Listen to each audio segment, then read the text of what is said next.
riding a bike across Canada was a dream experience for Jackson, a motorcycle aficionado himself. Now, you own your own bike in real life. Yeah. Do you ride it much? I do. Mine's a Triumph, and mine's a modern bike. Is it true you keep it at your mom's house? I used to. I rode it down the coast. Actually, this movie inspired me to ride it down from Vancouver.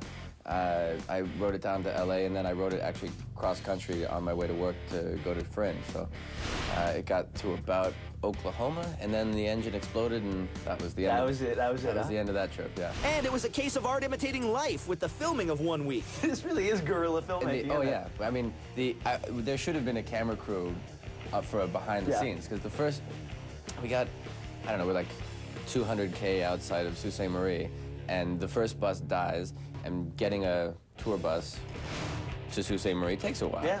So we packed up the bike, a truck, a minivan, a camera. We left 15 of our guys, and we're like, well, hopefully we'll see you in Halifax later on down the road. And we kept on going. That's the place the bus died.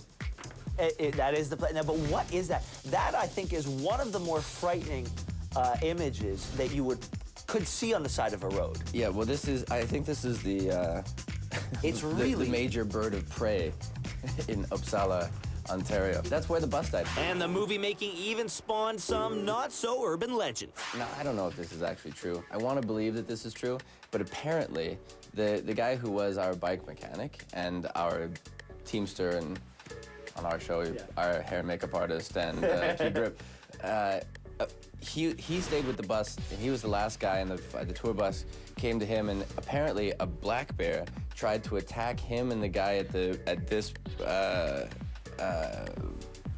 restaurant, corner store, gas station, which is what it was, and they had to shoot the bear because it was trying to break into the office. Well, this might actually be apocryphal. This may be total BS. But when he caught back up with us, he's like, "You'll never believe what I just did. I waited for the bus. I got attacked by a bear. Oh, it was great times." But the moral of the story is when a bear attacks a teamster, bet on the teamster. Bet on the teamster. Bears or no bears, Josh has plenty to say about making films in Canada. Okay, let's change gears a little bit. Let's talk politics. Come on. Really? Okay. What do you think the current government needs to do, or any government needs to do, to bring more production back to Canada? My opinion, I'm less of a nationalist in this than maybe people would like me to be. Film is a global industry, and my hope would be that everybody would succeed rather than some have to succeed and some have to fail. Well, I always took issue with American lawmakers who always referred to runaway productions. Oh, don't get me started. Don't get me started on how perverse the idea is. They say runaway production like somehow we went down there and shanghaied a bunch of producers, took them up to Canada and forced them to make their movies up here, as though it wasn't them bringing their dollars up here because they could stretch them farther. Canada is a large enough country with a long enough film history that we could have a more successful indigenous production base if we supported our own productions more. Okay, what would be one thing that would help support it more? I do think that we could increase the amount of Canadian content on the broadcast networks, and then we as Canadians, A, need to make larger movies and movies that more people want to go see, and then B, need to support our own films. Because it's nearly impossible for, say, a movie like 1 Week to compete on a dollar basis with the amount of promotion that goes into a major American studio film. But we need to have an avenue whereby we can release these films in Canada and put them in front of Canadians and support our own film industry. Because we have a rich tradition of making films here. There's a long-standing film tradition in Canada, and we have a lot of really brilliant filmmakers here. And we would end up having a lot more production.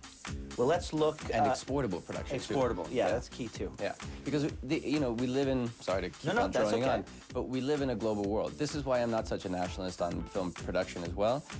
We live in a world where if there's the mechanism, there's 6 billion people waiting to watch, and the content can have legs all around the world. This is one of the strangest lessons of working on Dawson's Creek was the fact that they translated that show into Farsi. What the hell does a kid living in India have to do with some kids with bad haircuts in the middle of North Carolina? Coming up. I can't believe I'm standing next to this girl. Happy in both work and love, the very private star opens up about being Diane Kruger's arm candy.